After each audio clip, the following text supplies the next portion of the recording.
বন্ধুরা আমাকে অনেকেই কমেন্টে জানিয়েছেন যে তারা অনেক দিন ধরে খারাপ সময়ের মধ্যে দিয়ে যাচ্ছেন এবং প্রতিনিয়ত ঈশ্বরের কাছে প্রার্থনা করে যাচ্ছেন যাতে খারাপ সময় কেটে যায়, কিন্তু কিছুতেই কিছু লাভ হচ্ছে না। সমস্যা যেন দিন দিন বাড়ছে। বন্ধুরা, এরকম অনেক মানুষ আছেন যারা প্রতিদিন ঈশ্বরের ভজনা করেন, প্রার্থনা করেন, কিন্তু তাদের দুঃখ কষ্ট যেন কিছুতেই দূর হয় না।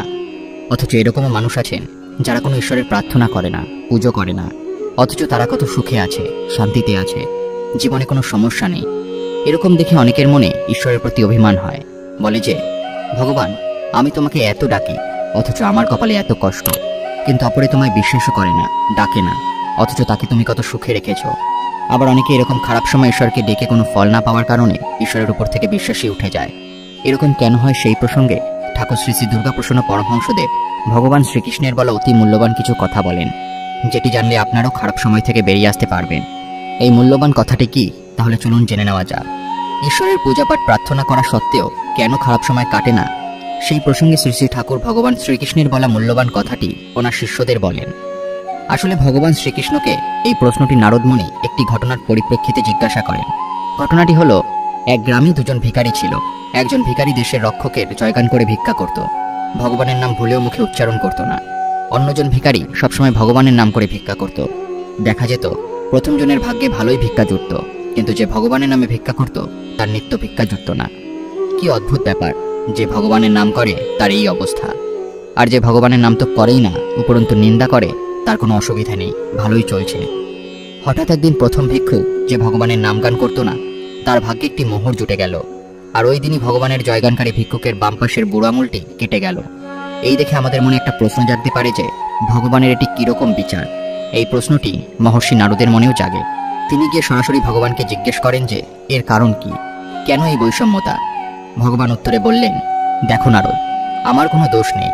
যে আমার জয়গান করে না, উপরন্তু নিন্দা করে, তার এই জন্মে রাজ্য লাভ করবার কথা, কিন্তু যেহেতু আমার নিন্দা করে, তাই ওর শুভফল কমতে কমতে ওই মোহরে এসে ঠেকেছে।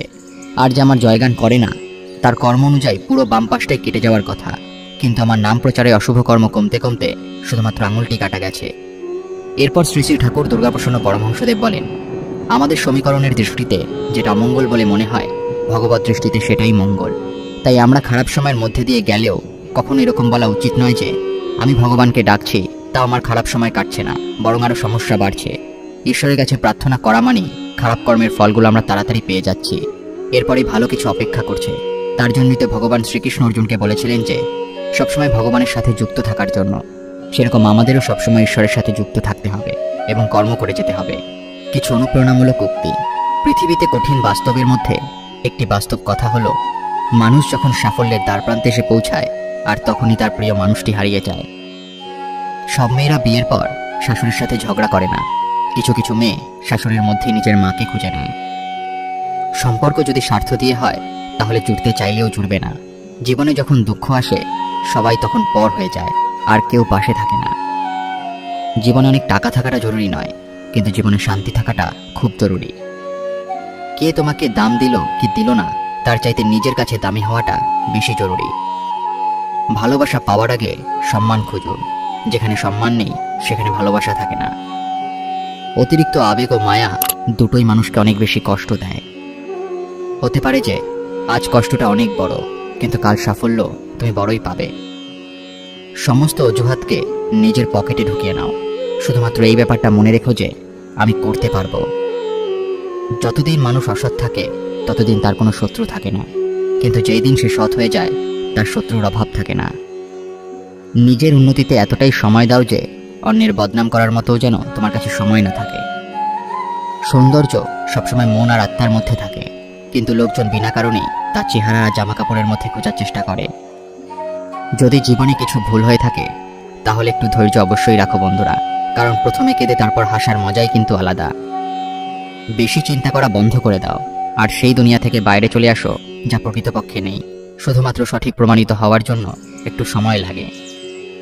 1 বছর মন দিয়ে ফোকাস আর অনেক পরিশ্রম তোমাকে জীবনে অন্যদের থেকে 5 বছর এগিয়ে নিয়ে যাবে। বন্ধুত্ব আর ভালোবাসার মধ্যে ফারাক শুধু এইটুকুই আছে যে কয়েক বছর পরে দেখা হলে ভালোবাসা এড়িয়ে যায় আর বন্ধুত্ব বুকে জড়িয়ে নেয়। কখনো কখনো শহরের ব্যাপারে আমরা কেবল এতটাই জানি যে সেখানে একজন ব্যক্তি থাকে যাকে আমরা ভালোবাসি। উপরে উঠতে সাহায্য করার লোক কম, কিন্তু টেনে নামানোর লোক অনেক বেশি। কিছু সময় আপন মানুষগুলোকেও ছেড়ে চলে আসতে হয়, নিজেকে ভালো রাখার জন্য হলেও। আমি নিজেই নিজেকে কিনারায় নিয়ে এসেছি, নয়তো সমুদ্র তো অনেক সুযোগ দিয়েছিল আমাকে ডুবে যাওয়ার জন্য। কেবলমাত্র প্রত্যক্ষভাবে ধোঁকা দেওয়াই ধোঁকা হয় না, কারোর কাছে আপনজন হওয়ার নাটক করা তো এর থেকেও বড় ধোঁকা। ভেবেছিলাম যে জীবনের এই মোড়ের পর সামনে শান্তি পাওয়া যাবে, কিন্তু এটা ভেবে ভেবেই আমার পুরো জীবনটাই শেষ হয়ে গেল। কিছু কিছু লোকজন অনেক ছোট ছোট কথায় কেঁদে ফেলে, কারণ তারা মাথা দিয়ে নয়, মন দিয়ে মানুষের কথা ভাবে। সেই সব থেকে বেশি কষ্ট পাবে যে নিজের কথা না ভেবে অন্যের কথা ভেবে যাবে। সব সহ্য করা যায়, কিন্তু প্রিয় মানুষের অবহেলা সহ্য করা যায় না। আঘাতের থেকে ভয় পেয়ে কখনো পিছনে সরে এসো না, কারণ আঘাত পেয়েই মানুষ সামলে যেতে থাকে। অসফলতার উপর লাখ লাখ খোঁটা শুনতে হবে, কিন্তু এর জন্য হতাশ হয়ে যেও না, কারণ এটা সেই সময় যেখানে তোমার পরিচয় পাওয়া যাবে। যদি বাঘের সাথে থাকো তাহলে সে তোমায় জীবনে সংঘর্ষ করা শেখাবে, কিন্তু যদি কোনো গাধার সাথে থাকো তাহলে সে তোমাকে পরিস্থিতির সামনে ঝুঁকে যাওয়া শেখাবে। এই জন্য গাধার সাথে নয়, বাঘের সাথে থাকা শেখো।